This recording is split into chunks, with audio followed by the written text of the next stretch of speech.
¿Qué tal? Me llamo Isma. Bienvenidos y bienvenidas al canal. Antes de nada, feliz año nuevo. Espero que este año sea el mejor de vuestras vidas. Así que he pensado, ¿qué puedo hacer yo para contribuir, aunque sea un poquito a ello? La respuesta creo que está clara, ¿no? ¿Qué mejor que un vídeo de noticias para empezar con buen pie el 2022? Además, uno que venga especialmente cargado de información. Pues eso, aquí está. Así que, ¿listos para el primer atracón de información espacio trastornada del 2022? Pues agarraos que vienen curvas. Lift off.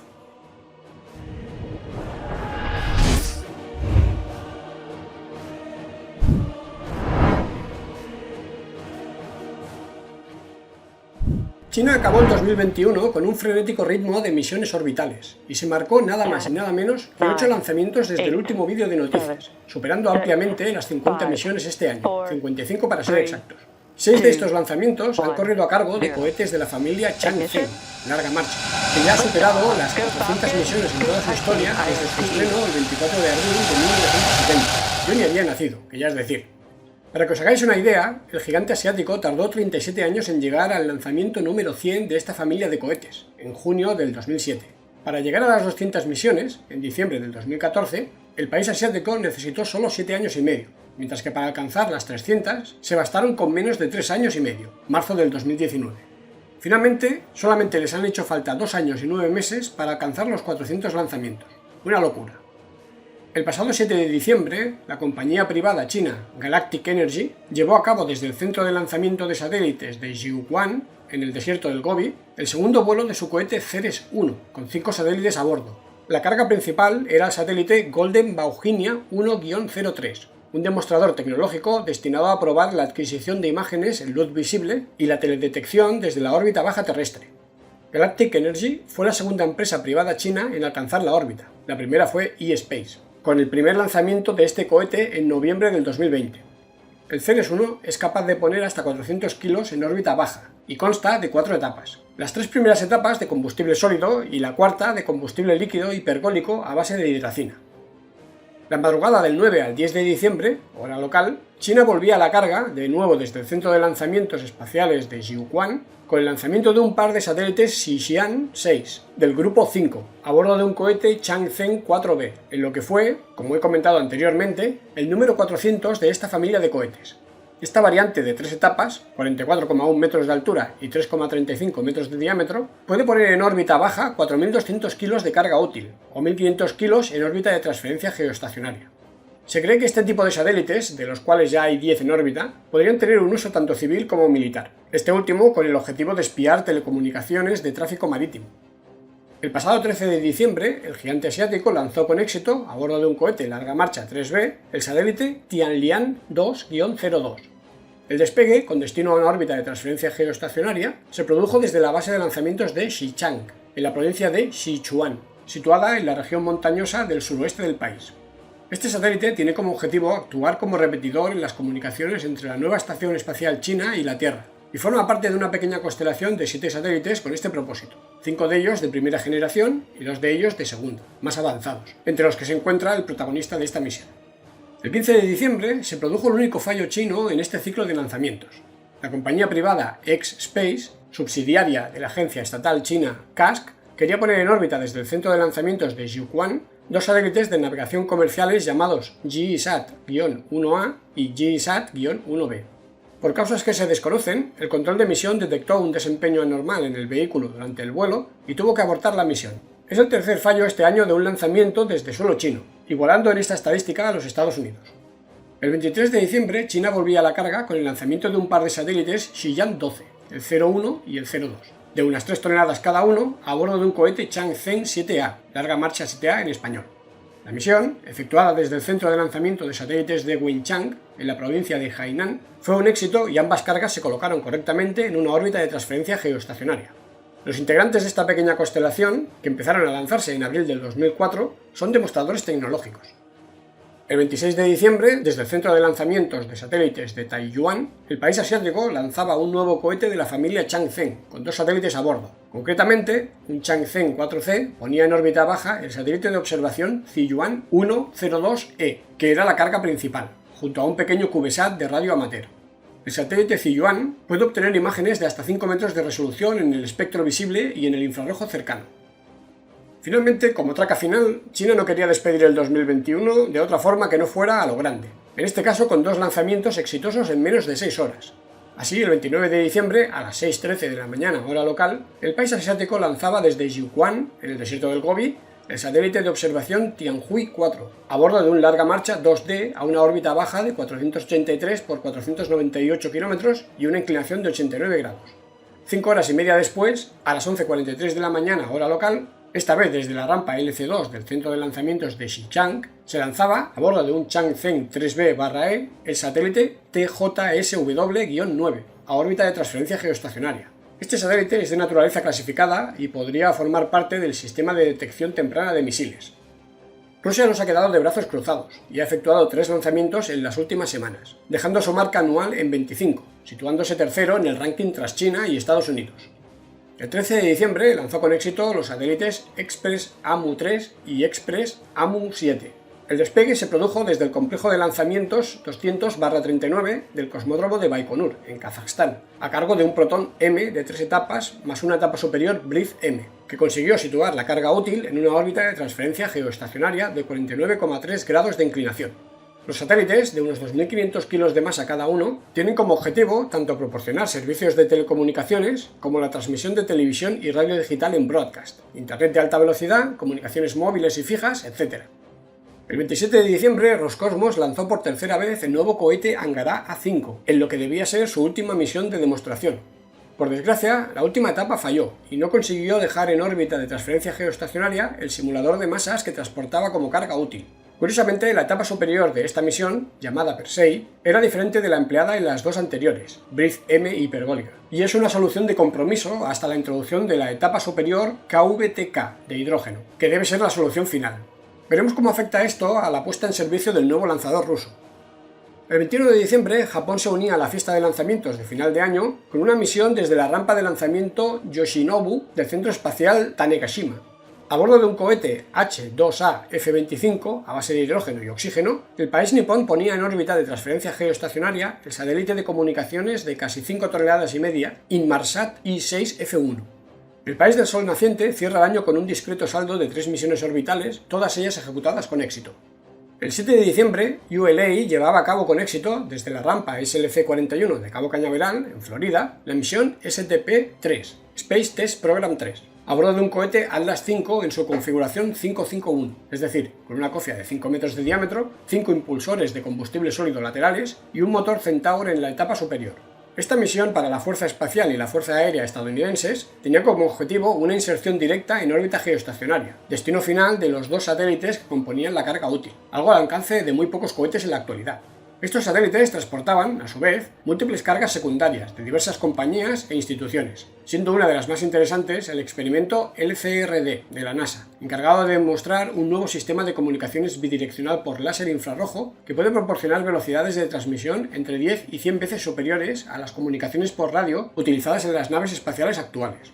Finalmente, la startup Rocket Lab llevó a cabo con éxito el pasado 8 de diciembre la misión A Date with Destiny. Ha sido el último lanzamiento del año para los chicos de Peter Beck, que cierra el 2021 con 6 lanzamientos, 5 éxitos y un fracaso. La misión, a cargo del pequeño cohete Electron, de 2 etapas de combustible líquido con queroseno RP1 y oxígeno líquido, se produjo desde el complejo de lanzamientos 1A en la península de Mahia, en Nueva Zelanda, y tenía como destino una órbita baja de 430 km de altura y 42 grados de inclinación. La carga útil constaba de 2 satélites de observación Black Sky, de nueva generación, y 60 kilos de masa cada uno, capaces de obtener imágenes multiespectrales de alta resolución de la superficie terrestre. Veremos qué nos depara la prometedora compañía en 2022.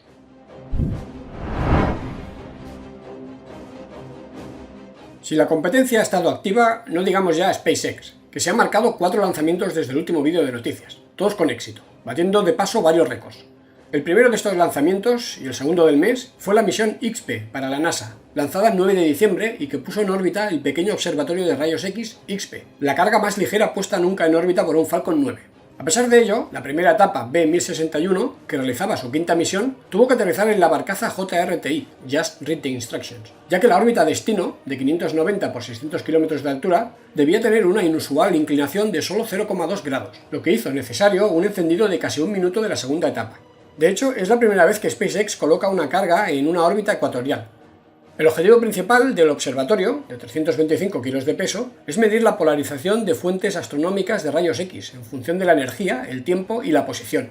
Los rayos X son emitidos por los objetos más energéticos del universo, así que será un excelente instrumento para estudiar agujeros negros, púlsares, remanentes de supernovas y núcleos de galaxias activas. Así pues, a la hora prevista, el Falcon 9 hacía ignición de sus 9 motores Merlin 1D y se elevaba majestuosamente desde la rampa LC-39A del Kennedy Space Center en Florida. 10, 9, 8, 7, 6, 5, 4, 3, 2, 1, 0. Ignition.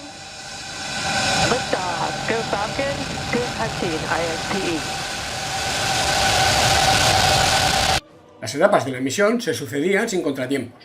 Primero teníamos el paso por el punto de máxima presión aerodinámica, Max-Q, al que seguía, unos 2 minutos y medio después del lanzamiento, en rápida secuencia, el apagado de los motores de la primera etapa, MECO, la separación de ambas etapas y el encendido del motor de la segunda etapa, SES. A esta crucial maniobra, una vez divididas las telemetrías de ambas etapas, la seguía el despliegue de las rejillas aerodinámicas en la primera etapa y la eyección de las 2 mitades de la cofia, que en esta misión eran nuevas. Unos 6 minutos y 20 segundos después del lanzamiento, se producía el encendido de reentrada atmosférico de 3 motores en la primera etapa, reduciendo la velocidad del vehículo en más de 3.000 km por hora. Poco más de 8 minutos después del lanzamiento, se producía, casi en paralelo, el apagado del motor de la segunda etapa, seco, y el aterrizaje de la primera etapa, con lo que teníamos a ambos vehículos, sanos y salvos, en sus localizaciones planificadas. Habría que esperar entonces unos 20 minutos para que la segunda etapa realizara el segundo encendido, de casi 1 minuto de duración, que le permitiría modificar el plano orbital y alcanzar una órbita ecuatorial de 600 km de altura. Es curioso ver el giro efectuado en la simulación de SpaceX, algo poco habitual en los lanzamientos orbitales y muy costoso en términos energéticos. Finalmente, 33 minutos y medio después del lanzamiento, se producía con éxito la liberación del observatorio y podía darse por finalizada la misión con éxito. Por supuesto, para poner la guinda a otro lanzamiento impecable, tanto las 2 mitades de la cofia como la primera etapa B-1061 llegaron sanas y salvas a Port Cañaveral pocos días después.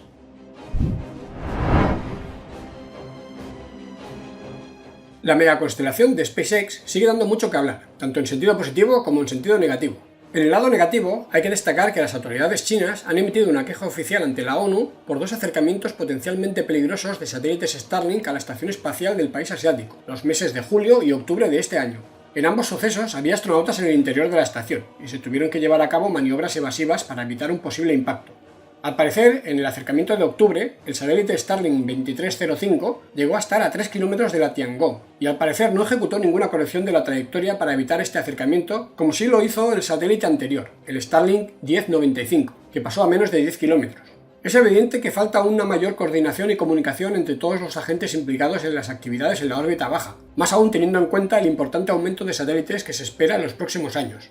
Por otro lado, la velocidad media de la red ha caído levemente en las últimas semanas. Esto, al parecer, podría ser debido tanto al aumento del número de usuarios del servicio, que empezaría a provocar cuellos de botella y sobrecarga en el sistema, así como a ajustes en el software, tanto el encargado de enrutar los paquetes como el de la gestión de las estaciones terrestres. El despliegue de la capa 4, que ya se ha iniciado, de hecho recientemente hemos tenido el tercer lanzamiento de la misma, del que hablaremos a continuación, resulta vital para solventar los problemas de saturación, así como para aumentar las velocidades, disminuir las latencias y, gracias a la comunicación por láser entre satélites que incorpora la generación 1.5, dar cobertura marítima y aérea en zonas remotas sin estaciones terrestres cercanas como, por ejemplo, mar abierto. A pesar de los problemas propios del despliegue de un servicio tan novedoso y único, esta red sigue superando ampliamente cualquier otra propuesta de la competencia. La compañía de Elon Musk está apostando fuerte por países como India o Pakistán, con grandes extensiones de difícil acceso y, por tanto, con infraestructuras de telecomunicaciones muy precarias o inexistentes, combinado con grandes volúmenes de población. En la subsidiaria India se está contratando mucho personal, incluidas cabezas visibles mediáticas que atraigan clientes, mientras que en Pakistán ya se han reunido con las autoridades competentes. La red sigue demostrando su potencial en cuanto a la facilidad de puesta en servicio y cobertura en casos de desastres meteorológicos como, por ejemplo, los recientes tornados de Kentucky. En la zona afectada se pudo desplegar de forma inmediata conexión a Internet tras la devastación gracias al servicio de SpaceX mientras se reparaban las líneas tradicionales terrestres cableadas. Como curiosidad final, comentar que un usuario australiano ha querido comprobar a qué distancia de su casa puedes seguir disfrutando de su conexión a la red Starlink. Hay que recordar que tu conexión está ligada a tu área geográfica. Para ello, diseñó y fabricó un ingenioso adaptador para la antena en su Tesla Model X y se puso a circular por los alrededores de su casa. Las conclusiones más interesantes son que te puedes mover, al menos en la zona, hasta un radio de unos 40 km de tu casa y puedes obtener velocidades de conexión de hasta 200 megabits por segundo a 100 km por hora de velocidad. Yo creo que SpaceX debería contratarlo como beta tester, ¿no os parece? Ah, se me olvidaba. La competencia más importante de la megaconstelación de SpaceX, OneWeb, sigue apretando el acelerador. El 27 de diciembre, desde la rampa 31/6 del cosmódromo de Baikonur, en Kazajstán, y a bordo de un cohete Soyuz 2.1B, la compañía británico-india lanzó, a órbita baja polar de 450 km de altura y 87,4 grados de inclinación, 36 satélites más de su constelación en el marco de la misión OneWeb 12. Con este lanzamiento, OneWeb cuenta ya con 394 satélites en órbita, más de la mitad de los 648 previstos. Aquí no se duerme nadie.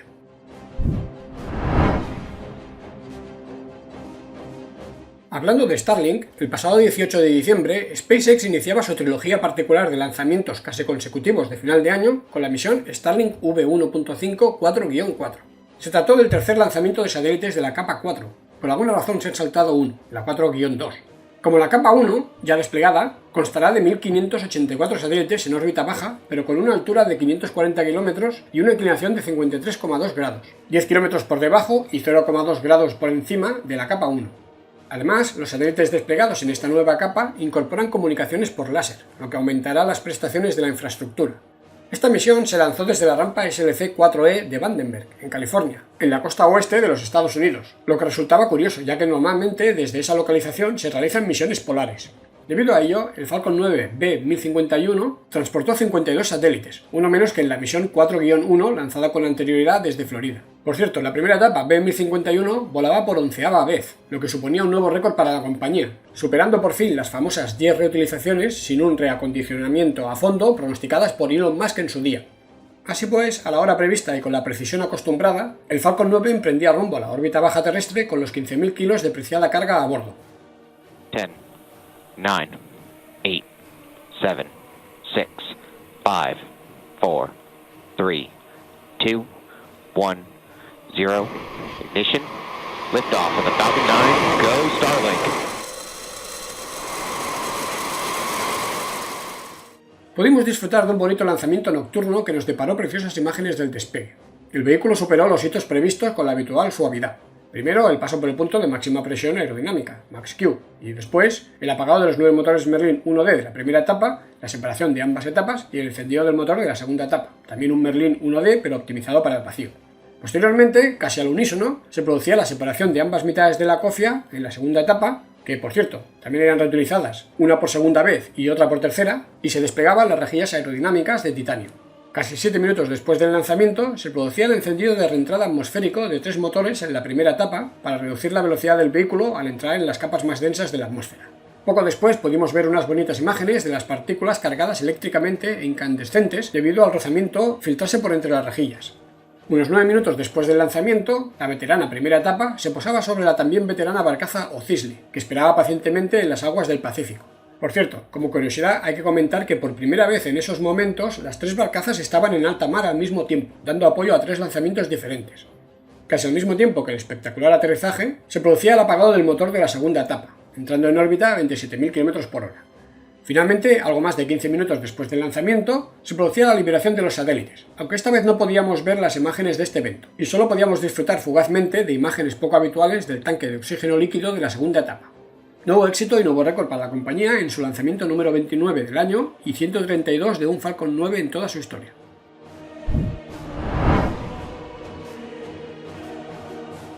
El 8 de diciembre, GHGSat, una compañía canadiense que está desplegando una constelación de satélites destinados a monitorizar las emisiones de gases de efecto invernadero, anunció que lanzaría 3 satélites, el C3, el C4 y el C5, a bordo de un Falcon 9 a mediados del 2022 en el marco de la misión Transporter 5, dentro del programa SmallSat Rideshare de la compañía de Elon Musk. Seguramente no sea el último contrato entre ambas compañías, que planea poner en órbita 6 más en un futuro. Curiosamente, lo más interesante a nivel de contratos en las últimas semanas no ha estado relacionado con el Falcon 9 o el Falcon Heavy, únicos lanzadores operativos, de momento, de la compañía afincada en Hawthorne, sino con el nuevo desarrollo del lanzador superpesado totalmente reutilizable Starship Super Heavy. Y es que recientemente Tom Okinero, alto ejecutivo de SpaceX, afirmó que no solo estaba ofertando activamente misiones comerciales con la nueva joya de la corona, sino que ya habían firmado varios contratos que harían uso del nuevo vehículo de la compañía de Elon Musk. Parece claro que la Starship va ganando adeptos y clientes cada día que pasa, y si añadimos el contrato del módulo lunar del programa Artemisa basado en este vehículo, nos encontramos con un desarrollo cuyo potencial no parece tener límites.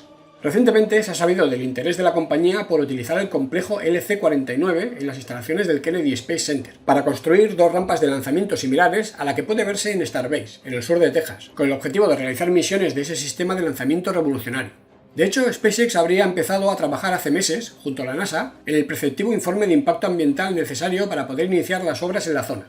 Como sabéis, Elon Musk anunció que ya había iniciado la construcción de la rampa de lanzamiento para la Starship en el histórico complejo LC-39A, desde donde se espera que partan las Starships lunares del programa Artemisa. Además, se continúa trabajando en las plataformas petrolíferas Phobos y Deimos, como vemos en estas imágenes de la segunda, en Pascagoula, Mississippi, y se espera que en Starbase se construya una segunda rampa de lanzamiento en 2022, lo que nos indicaría que SpaceX tiene en mente contar con al menos 7 rampas de lanzamiento y aterrizaje del sistema Starship en una primera fase. En el seno de la NASA hay mucho interés en sacar provecho de las capacidades del sistema Starship Super Heavy. Un grupo de científicos de la agencia está empujando con fuerza para que la administración estadounidense saque partido de la enorme ventaja competitiva que supone el nuevo desarrollo de SpaceX, y en concreto del reabastecimiento en órbita, que resetea en la práctica la ecuación del cohete de Tsiolkovsky. Esta prestación permitiría impulsar misiones mucho más ambiciosas, abriendo las puertas a la exploración en detalle del sistema solar. De momento, técnicos y responsables del programa Artemisa han visitado recientemente las instalaciones de Starbase para seguir los progresos del desarrollo del sistema que, como sabéis, será responsable de poner en la superficie de la Luna por primera vez en la historia a una mujer. Aunque no hemos conocido más adjudicaciones de contratos, ya sabéis que SpaceX ha cerrado el año con una trilogía de lanzamientos entre los que se cuentan 2 contratos comerciales, de los que hablaremos a continuación y que han supuesto nuevos récords para la compañía.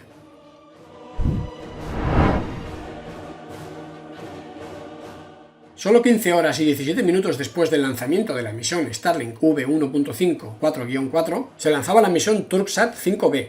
No hace falta decir que esto fue un nuevo récord para la compañía de Elon Musk, destrozando la anterior marca de 44 horas. En este caso, se trató del lanzamiento comercial del satélite de telecomunicaciones turco TurkSat 5B. El destino de este instrumento, de unos 4.500 kilos de peso y destinado a dar servicios de transmisión de televisión en broadcast y ofrecer servicios de telecomunicaciones en general, era una órbita de transferencia geoestacionaria de 42 grados de inclinación. El encargado de llevar a buen término la misión fue el Falcon 9B 1067, que volaba por tercera vez, e intentaría aterrizar en la barcaza Asok, la más moderna de la flota, situada a unos 620 kilómetros mar adentro en el Océano Atlántico. El lanzamiento, de nuevo nocturno, se produjo desde la rampa SLC-40 de Cabo Cañaveral, en Florida. 10, 9, 8, 7, 6, 5, 4, 3, 2, 1, 0. Ignition.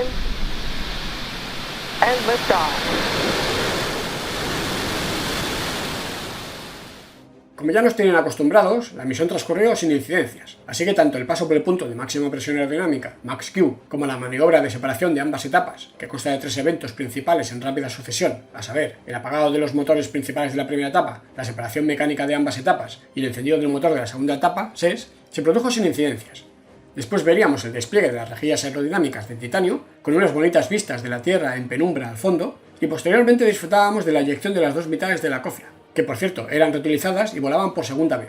Unos 6 minutos y medio después del lanzamiento se efectuaba el encendido de reentrada atmosférico en la primera etapa, para posteriormente, algo más de 8 minutos después del lanzamiento, disfrutar de un nuevo aterrizaje exitoso de la primera etapa en una barcaza en alta mar. Aproximadamente en el mismo momento se apagaba el motor de la segunda etapa entrando en órbita baja. Dado que la órbita destino era la órbita geoestacionaria, se requirió un segundo encendido de 1 minuto de duración del motor de la segunda etapa para alcanzar la órbita elíptica de transferencia geoestacionaria, que se produjo casi media hora después del lanzamiento. Finalmente, unos 35 minutos después del lanzamiento, se produjo la liberación del satélite en unas espectaculares e hipnóticas imágenes del satélite alejándose lentamente con la Tierra al fondo. Así pues, otro éxito para la compañía, que además redondeó con la llegada tanto de las 2 mitades de la cofia como de la primera etapa B1067 a Port Cañaveral unos días después.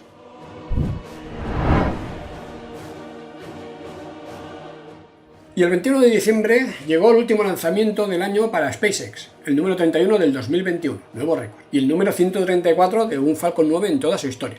Por si todo esto fuera poco, este lanzamiento iba a significar el aterrizaje número 100 de una primera etapa justo 6 años después del primer aterrizaje de una de ellas el 21 de diciembre del 2015. Los protagonistas de esta misión eran la primera etapa B1069, que volaba por primera vez, y la cápsula Dragon de carga versión 2 C209, que volaba por segunda vez. era la segunda misión del año que se llevaba a cabo con una primera etapa nueva, ya que las 29 restantes se han realizado con primeras etapas reutilizadas, un 93,5%. El objetivo de esta misión era transportar unas 3 toneladas de carga a la Estación Espacial Internacional, entre suministros para la tripulación, recambios, experimentos, etc. Por supuesto, la primera etapa sería recuperada por la barcaza JRTI, Just Read the Instructions, situada en el Océano Atlántico, frente a las costas de Florida. Como todas las misiones a la ISS, tanto de la Cargo Dragon como de la Crew Dragon, el lanzamiento se produjo desde la histórica rampa LC-39A del Kennedy Space Center, en Florida. 9, 8, 7, 6, 5, 4, 3, 2, 1, 0. Ignition. Liftoff. Cargo Dragon soars with the final supply run in 2021 for the astronauts aboard the International Space Station.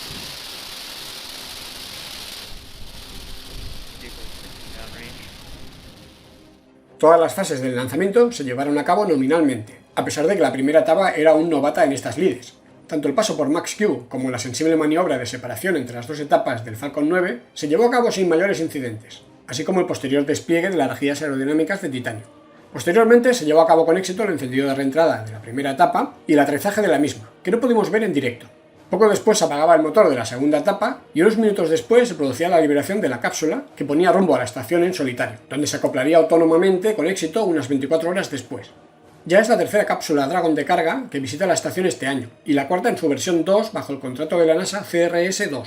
El Falcon 9 acumula 109 misiones sin fallar, incluido este último booster nuevecito, que ya ha llegado a por Cañaveral aunque con dificultades, ya que la mala mar ha provocado un desplazamiento del vehículo y desperfectos en el tren de aterrizaje y las toberas de algunos motores. Además, ya descargado, las últimas purgas de combustible parecen haber originado un pequeño incendio en la base sin mayor trascendencia. Menudo primer viaje de regreso. Ah, se me olvidaba, este lanzamiento significó otro récord más para la compañía, ya que se trataba del quinto lanzamiento del mes de diciembre, superando la marca anterior de 4 lanzamientos en un mes natural.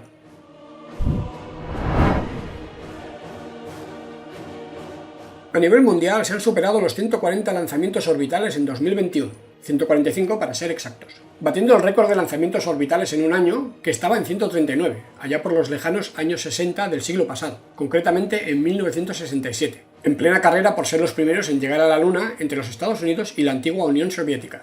Así pues, espaciotrastornados del mundo, bienvenidos a la nueva era espacial.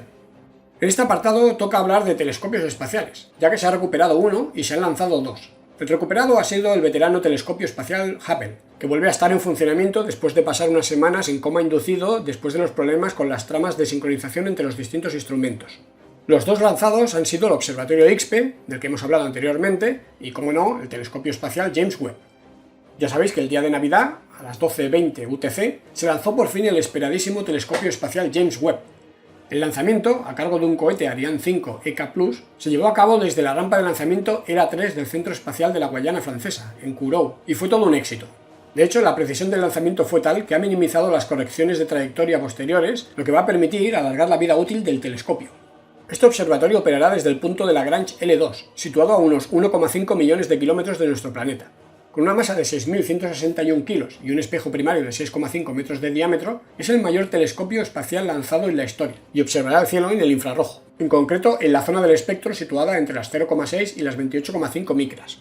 Los objetivos científicos de este instrumento son, entre otros, estudiar el proceso de formación de las primeras galaxias, analizar los procesos de formación estelar y de sistemas planetarios y estudiar los exoplanetas, pudiendo incluso llegar a medir la composición de las atmósferas de algunos de ellos.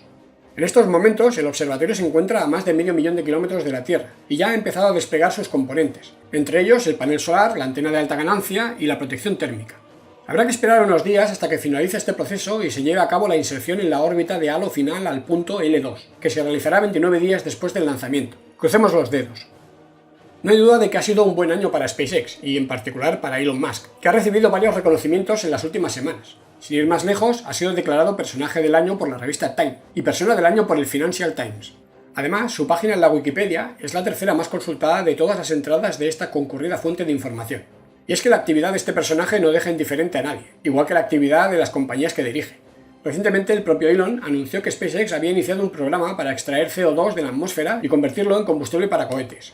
La idea es obtener metano a través de la reacción de Sabatier, es decir, a partir de CO2, abundante en la atmósfera marciana, y de moléculas de hidrógeno, que puede obtenerse mediante electrólisis del agua, disponible en forma de hielo en Marte. Hay que ir preparando la tecnología necesaria para colonizar Marte, además de asegurarse la financiación, lo que han estado haciendo recientemente al recaudar 337 millones de dólares de 35 inversores en la última ronda de financiación privada celebrada el día 14 de diciembre. En total, en 2021, SpaceX ha recaudado 1.850 millones de dólares. Parece que el apetito inversor por la compañía sigue a buen nivel. Como curiosidad adicional, parece que SpaceX ha reconvertido uno de los impulsores laterales del Falcon Heavy que llevaron a cabo las misiones Arabsat 6A y USAF STP-2, concretamente el B-1052, para utilizarlo en una de las misiones regulares como Falcon 9 individual. Otro integrante más de la flota, que consta ya de 10 primeras etapas en servicio con al menos un vuelo a sus espaldas. No está de más, ya que el año que viene la compañía de Elon Musk tiene previstas más de 30 misiones comerciales, además de las misiones Starlink, por lo que fácilmente podrían superarse los 40 lanzamientos en 2022. ¿Apuestas? Pero no todo son buenas noticias para SpaceX, ya que recientemente al menos 5 empleadas han denunciado abusos sexuales y comportamientos machistas en las oficinas centrales de la compañía en Hawthorne, California. La empresa ha reaccionado encargando una auditoría interna independiente para identificar posibles comportamientos que violen la política interna de No a Hole, destinada a evitar este tipo de situaciones. Para más INRI, la compañía ha anunciado que en la sede central se han detectado 132 casos de COVID entre los empleados, aunque SpaceX afirma que solo uno de ellos es sospechoso de haber ocurrido en las propias instalaciones de la compañía. Menuda pesadilla estamos viviendo. Vamos ahora con el carrusel de noticias flash. La sonda Parker Solar Probe se acercó a tan solo 8,5 millones de kilómetros del Sol a casi 200 kilómetros por segundo. Caliente, caliente. En el CES 2022 se podrá ver una maqueta a escala real de la Dream Chaser de Sierra Space. Si alguien se pasa por allí, que le haga una foto y me la envíe. El 15 de diciembre finalizó la misión de la cápsula de carga Cygnus 16. Se desintegró sobre el Pacífico de forma controlada. Atención, porque el misterioso objeto cuadrado de la cara oculta de la Luna, descubierto por los chinos, parece ser una roca. ¡Qué desilusión! Adiós al monolito de 2021.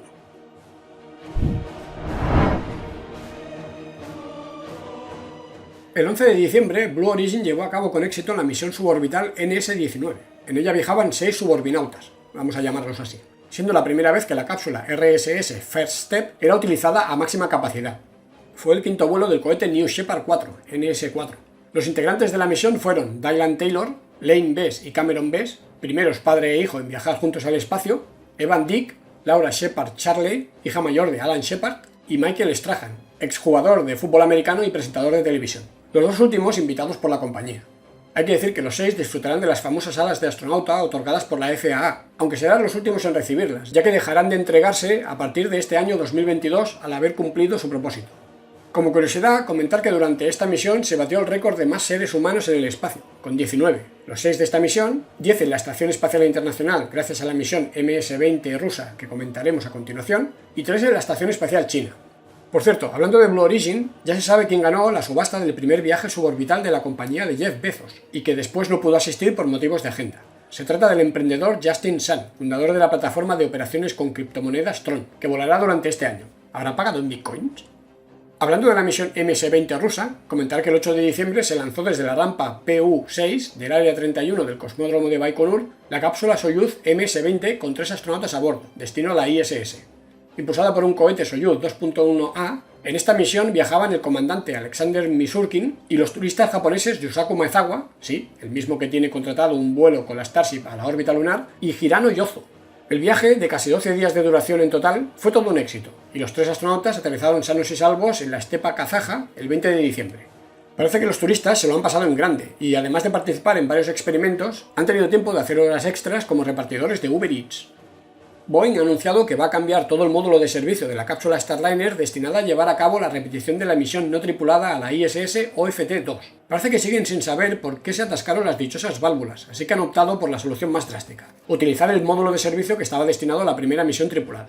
La ventana de lanzamiento más cercana no se producirá antes de mayo del 2022, debido a la disponibilidad de puertos de atraque libres en la estación. Menudo culebrón. La misión Artemis 1, no tripulada, se retrasaría hasta marzo o abril, debido a un fallo en el ordenador de uno de los motores del SLS. Aunque no sé yo si un retraso en el programa Artemisa es noticia a estas alturas. La agencia espacial japonesa JAXA confía plenamente en el programa y ha anunciado su deseo de que uno de sus astronautas sea el primer ser humano no estadounidense en pisar la Luna, por lo que han pedido a la NASA que les asignen una plaza en alguna de las misiones de finales de esta década. En todo caso, más vale que se den prisa, porque el nuevo cohete chino que debe llevar al primer astronauta del país asiático a la Luna podría estrenarse en 2026. Hagan sus apuestas. En cuanto a la estación china, comentar que recientemente los astronautas Zhai Zigang, de 55 años de edad, y Ye Guangfu, de 41, llevaron a cabo el segundo paseo espacial de la misión Shenzhou 13, y el cuarto llevado a cabo en la nueva estación Tiangong. Durante las aproximadamente 6 horas de duración, los astronautas estuvieron comprobando las cámaras e inspeccionando varios componentes. En 2022 veremos ya una rotación continua de tripulación en esta estación, además de una ampliación de la misma con nuevos módulos. Interesantes meses los que nos esperan por parte de los chinos. Ya relacionado directamente con SpaceX, recientemente hemos sabido que Anna Kikina será la primera astronauta rusa en viajar en una Crew Dragon. Concretamente, lo hará en la misión Crew 5, prevista para septiembre de este año, junto a la comandante Nicole Aunapu-Man y el piloto Josh A. Casada, ambos de la NASA, y el especialista de misión Koichi Wakata, de la JAXA. Todos, por cierto, novatos en estas lides, y que se estrenan como astronautas que han viajado al espacio. Por otro lado, la NASA ha anunciado quiénes serán el comandante y el piloto de la misión Crew 6, prevista para el 2023. Se trata de Stephen Bowen, que llevará a cabo su cuarta visita al espacio, las 3 anteriores a bordo del transbordador, y Warren Hoburg, que se estrena en esta misión. Este año 2022, SpaceX espera lanzar hasta 4 misiones tripuladas, 2 operacionales a la ISS, la Crew 4 y la Crew 5, así como 2 turísticas también a la Estación Espacial Internacional, la AX-1 y la AX-2, ambas gestionadas por la compañía Axiom Space. La primera sigue prevista para el 21 de febrero, y en ella viajarán el comandante Miguel López Alegría, el piloto Larry Connor, y los especialistas de misión Mark Pazzi y Ethan Steve. Asimismo, la NASA informó que había seleccionado oficialmente también a Axiom Space como operador del segundo vuelo comercial privado a la Estación Espacial Internacional, que se lanzaría entre finales del 2022 y principios del 2023. Estas misiones no pasarán más de 14 días acopladas a la ISS, y deberán acordar con la agencia estadounidense las actividades que se llevarán a cabo durante la estancia en la misma.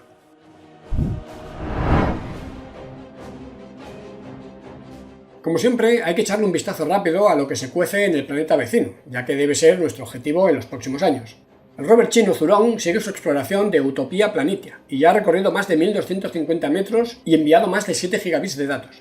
Los técnicos le están cogiendo el truco a la navegación, y han pasado de desplazarse entre 5 y 10 metros por día a hacerlo entre 20 y 30 metros en el mismo periodo de tiempo. Esperemos que sea tan resistente como los míticos Spirit y Opportunity.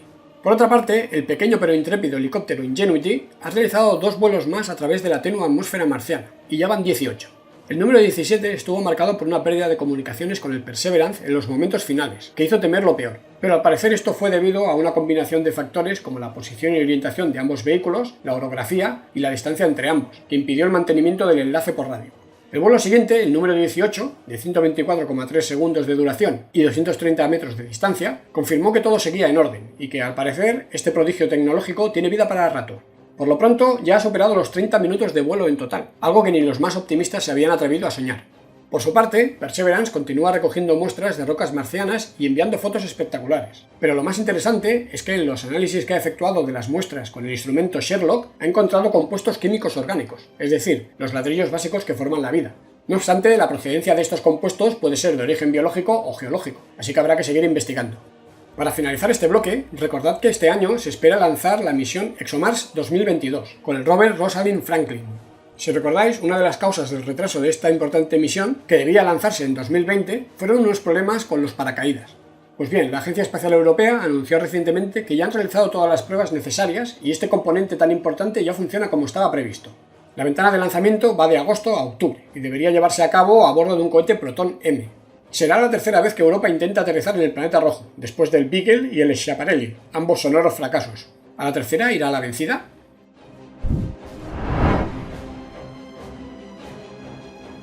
Empecemos este bloque por la mala noticia, y así ya nos la quitamos de encima. Amigos espaciotrastornados, la FAA ha anunciado que necesita 2 meses más para pronunciarse respecto al informe de impacto ambiental presentado por SpaceX y decidir al respecto. Al parecer, el organismo regulador necesita más tiempo para responder a los aproximadamente 18.000 comentarios públicos que han recibido. Así pues, el nuevo día D es el 28 de febrero del 2022, así que toca esperar. Hay que recordar que este es solo el primer paso y que para obtener una licencia de lanzamiento deberá cumplir también unos requisitos de seguridad, riesgo y responsabilidad financiera. En paralelo, la compañía de Elon Musk ha solicitado a la FCC licencia para llevar a cabo comunicaciones con el vehículo durante la prueba orbital, lo que le ha sido concedido hasta el 1 de marzo del 2022. Por tanto, a la luz de la nueva información de la FAA, SpaceX deberá solicitar una ampliación de este permiso, ya que es imposible llevar a cabo la prueba antes de la fecha límite. Al margen de este jarro de agua fría, SpaceX sigue trabajando a toda máquina en Starbase y en el diseño y fabricación tanto de los nuevos motores Raptor 2, del propio vehículo Starship Super Heavy y de las zonas de lanzamiento y producción. En cuanto al Raptor 2, el foco de atención está puesto en McGregor, donde se está luchando por resolver los problemas de producción de la nueva generación de estos motores, y donde se siguen realizando pruebas para afinar el diseño maximizando el empuje y la fiabilidad y minimizando el peso, la complejidad y el coste. Hay que recordar que esta nueva iteración del motor, que casi podría considerarse un nuevo diseño, llegaría a proporcionar unas 230 toneladas de empuje. Por cierto, así suena un encendido estático de un Raptor 2 en un stand de pruebas horizontal en McGregor.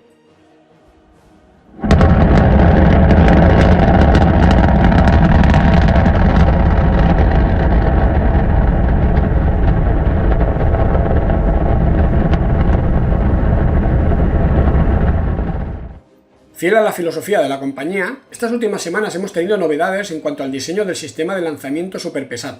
En cuanto a Super Heavy, se mantienen los 33 motores para las versiones de producción, 20 fijos en el anillo exterior y 13 internos con capacidad para modificar su orientación. Pero la noticia más impactante ha saltado en relación con la Starship, que al parecer pasaría a montar 9 motores, 6 optimizados para el vacío, sin capacidad de modificar su orientación, aunque sí su empuje, y 3 atmosféricos, como hasta ahora. Estos sí, con capacidad para modificar su orientación. Según el propio Elon Musk, este cambio implicaría que la segunda etapa, la Starship, debería alargarse al menos 5 metros para poder transportar más combustible, con lo que llegaría a los 55 metros de altura y los 125 metros en total de todo el sistema. Con estas modificaciones, incorporando 300 toneladas de combustible, el sistema podría incrementar su capacidad de carga a órbita baja desde las 150 toneladas a unas 220 toneladas, un 50% más. Esto, a su vez, reduciría el número de lanzamientos necesarios para repostar en órbita, lo cual interesa mucho para el desarrollo de la Starship lunar. Estos cambios han provocado modificaciones en la hoja de ruta de la compañía respecto a las pruebas previstas y los prototipos en construcción.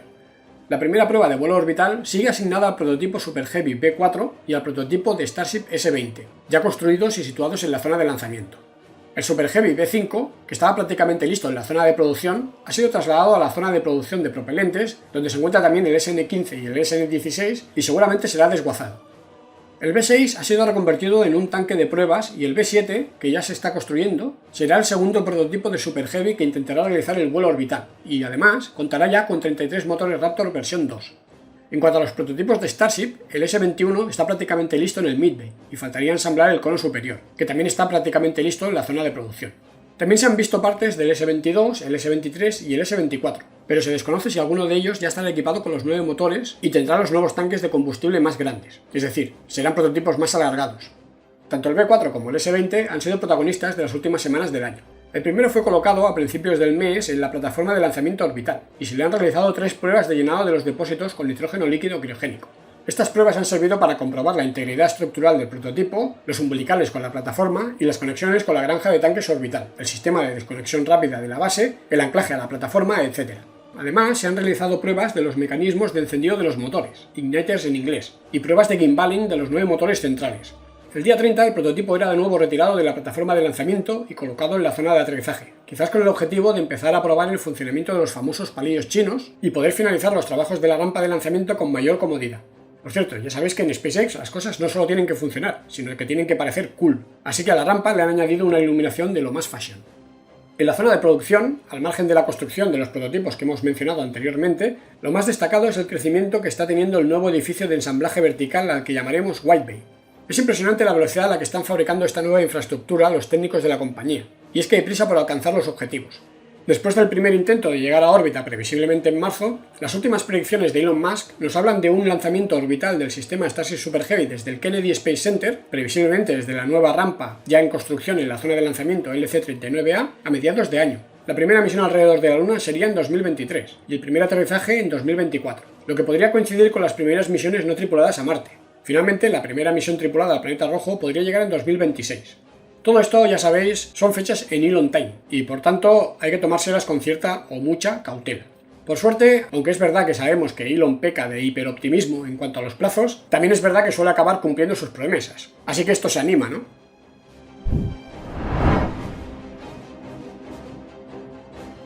Muchas gracias por ver este vídeo. Como siempre, si os ha gustado, dejadme un like espacio trastornado. Espero vuestras opiniones y sugerencias en los comentarios, ya sabéis que los leo todos, y contesto algunos.